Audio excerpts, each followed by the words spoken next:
Hey folks, good to have you back. Another Move Mob session here, 16.2. Talking about warm-up, game time, lessons learned, recovery potential, what we'll have to do for that.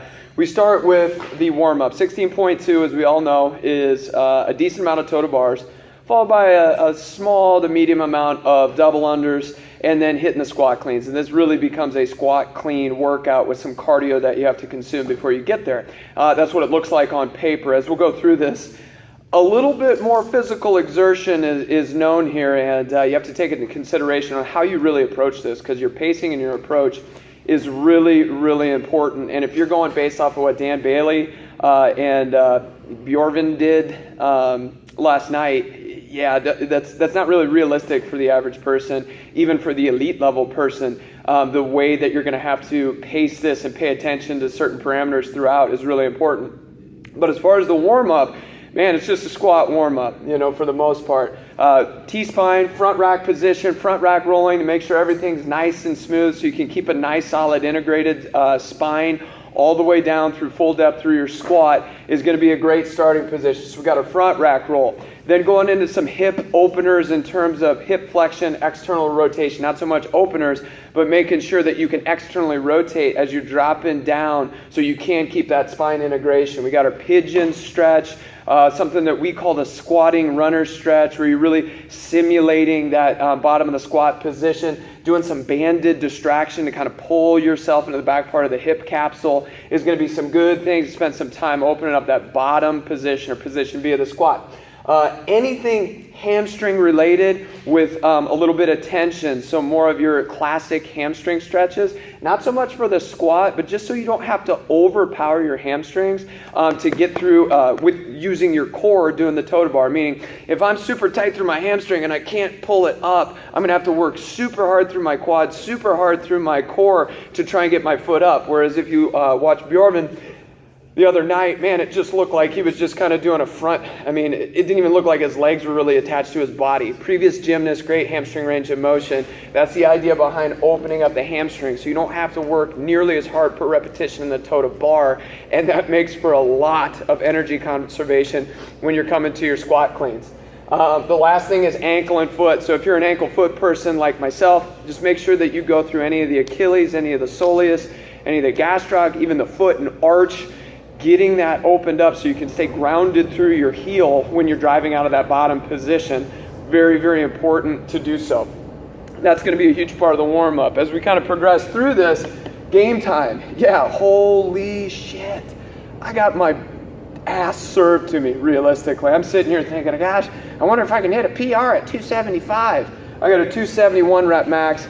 I got to the 220 with 40 seconds left in that round, and I could barely even pick it up. I was going to try and do one, and I got through the first pull phase, and I had nothing to go into my explosive phase. It was almost embarrassing, like that. Oh my God, I just got my ass handed to me in this workout. So really take that into consideration when you're doing your warm-up. Conserve your energy. I did kind of a lot of squatting just to make sure. I don't want to say like I did a squat workout, but yeah, I kind of had loaded that up to make sure what I felt. Probably did a little bit too much in warm-up. Should have just hung around that 185, maybe hit some 225s and realized, hey, that 135 and 185 will get me nice and warmed up for the 225. I thought that I'd be able to get through the 225. I couldn't even hit one of them because I was so exhausted from all the exertion. So keep that in mind.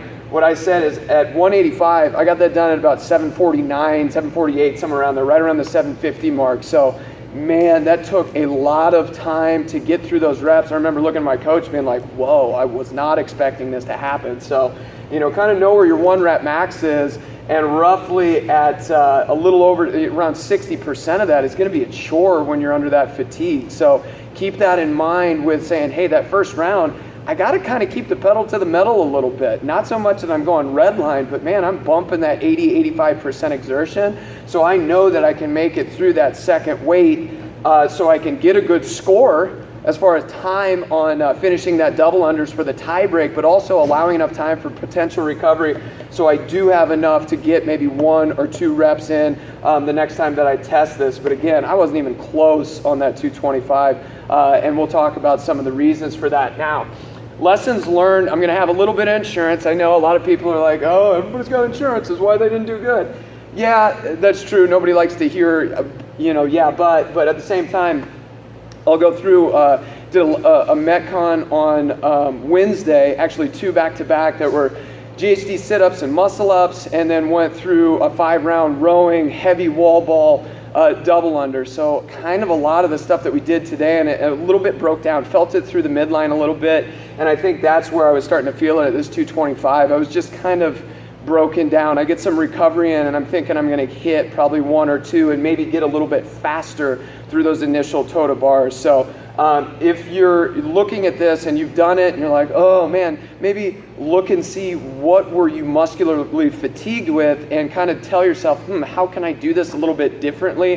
How can I recover over the next couple of days so on a Sunday or a Monday I can actually hit this and add some repetitions? Why? Because every rep counts more in this workout. You're going to see a lot of tie breaks, and just that next couple of reps into the following round are going to consume like hundreds of points. We even see it on the last workout where, the top scores were in the 350s.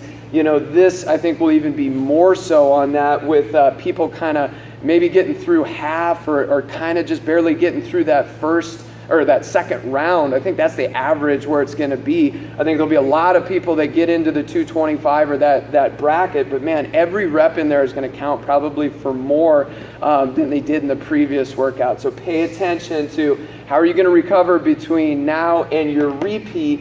Know yourself and how you recover, how you felt in that first one, and make adequate modifications so you can maximize those repetitions, since they count for a little bit more in this workout. Recovery, hey, there's going to be limited soreness in this one.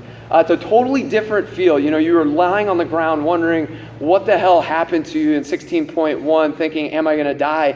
With this one, I'm just shaking my head, staring at this bar, being like, gosh, I am not nearly as strong as I was thinking I am, and I'm almost a little bit embarrassed. So really, there should be limited soreness. So, always go back to what we went through here, these muscle groups that might need to be mobilized or might need some attention as you recover. But realistically, just pay attention to kind of elbows, knees, low back, more of the joints, to say, hey, do I need to do more injury management instead of tissue recovery? Because I don't think this one, unless you are able to really, really press into those squat cleans, it's not going to be nearly as bad as that walking lunge was for most people. So just do some inventory on, what do my joints feel like? Am I boggy through those, and do I need to drive blood flows to those? Maybe more voodoo floss, compression, warming things up over the next couple of days. But as far as kind of your rolling, mashing, that type of stuff, I don't foresee a whole lot of that unless you're kind of a mess through your functional patterning. So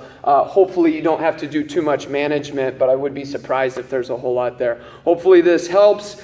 Be realistic, stay strong in the beginning. Don't divvy out your time too much, but don't overdo it so you have some energy to hit those last couple of reps, which will count for so much. Good luck.